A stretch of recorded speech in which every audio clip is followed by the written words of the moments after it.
n'a-t-il pas pris les précautions pour protéger les Maliens? Écoutez-le ici. Il explique. Bamako devait être attaqué dans ces 2 jours. Il le dit, je crois, le 12 ou bien le 11 avril. Le 11 avril 2026, pardon, il donne l'information. Et le 25, 10 jours plus tard, il attaque. Lui, on doit l'arrêter. Il dit on devait attaquer Bamako dans les 2 jours. Écoutez ce qu'il dit. Moi, je ne suis pas sûr que c'est fini. Dans son allocution, Bamako devait être attaqué dans ces 2 jours. Je ne suis pas sûr que c'est fini. On continue.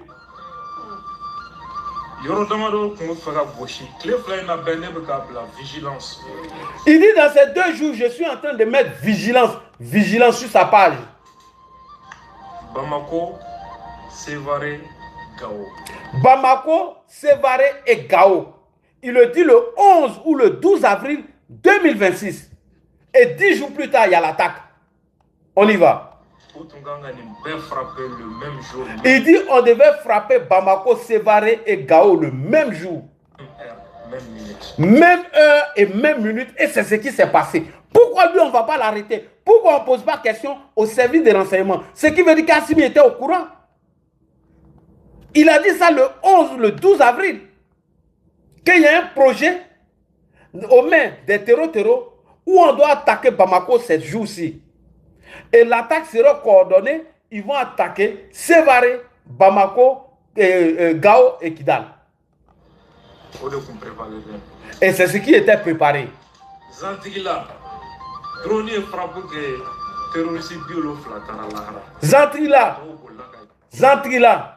le drone a frappé. Au moins plus de 50 terreaux ont dit là-bas.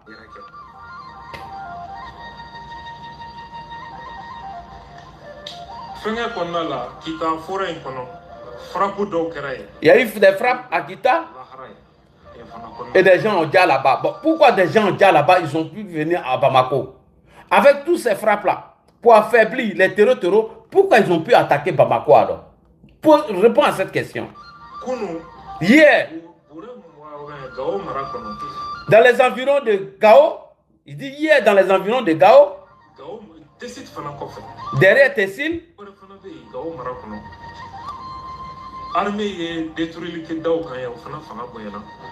l'armée a détruit des colonnes qui étaient beaucoup et importantes.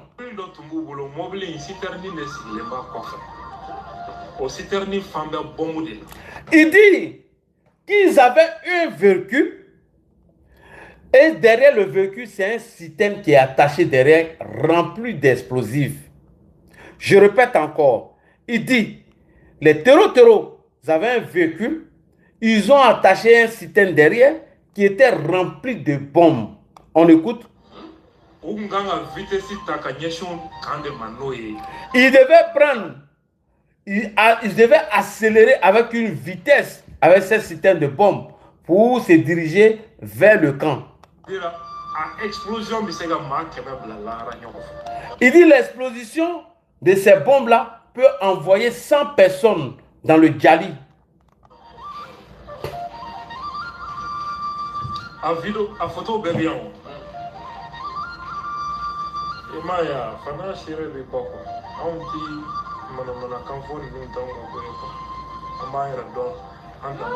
Il montre photo de la voiture et la bombe.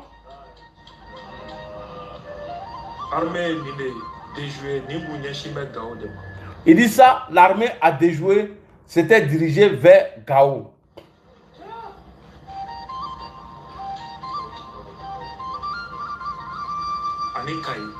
Avec Kaye. Sévaré, Gao, Bamako, Kaye. Sévaré, Bamako et Kaye. Donc, ni fait nous bébons, ou nous avons réussi, Fanga be fragilisé, ni Fanga fragilisé là, on profiter. Alors, ils avaient tous ces armements pour attaquer le régime et fragiliser le régime. Si le régime est fragilisé, après ces attaques, ils allaient profiter. On continue. Déstabilisation. Pour déstabiliser maintenant le régime. Je vous traduis ce qu'il dit. Hein? Donc, Ni mɔgɔ min ye faransi ka mercenaire min bɛ Twitter sanfɛ o ka publication tile 2 in na a ye t'o jateminɛ a ka nin tile laban ninnu les 2 dernières semaines publication a bɛna faamu mun kun prévoilen don. Il dit d'aller regarder les mercenaires de la France suite aux dernières publications qu'ils ont fait. Vous allez comprendre ce qui était préparé contre Bamako. Elle a publié qu'au fin de la trêve, ça veut dire que les terroristes vont attaquer d'abord. Il dit il a publié fin de la trêve, les terreaux allaient attaquer. Position, comment dirais-je, stratégie de positionnement. Au cours, bébé qui positionné Fanga Talekam. Bruit de bottes. Pour le coup d'état. Mouvement armé. Ça, c'est les FLA au nord. Les Sahel dans tous ces états. Comment nous exactement? Alors, selon lui, les publications qu'ils ont fait, bruit de bottes, fin de la trêve, mouvement dans le Sahel, était l'événement du 26. Donc lui, il a décortiqué, il a analysé. On écoute. Armée à Moro détruit. Détruit les gens de l'armée. Plan Capotera. Mais attention, restons vigilants toujours. Attention, restons toujours vigilants. Restons toujours vigilants. Pour nous faire ou désorganiser là, mais restons toujours vigilants. Les frappes qui ont été faites par l'armée à désorganiser les terreaux. Alors, voilà les vraies questions qu'on doit se poser. Comment il a eu toutes ces informations? Comment Tessil, Gao, Sévaré, Kidal et Bamako devaient être attaqués simultanément?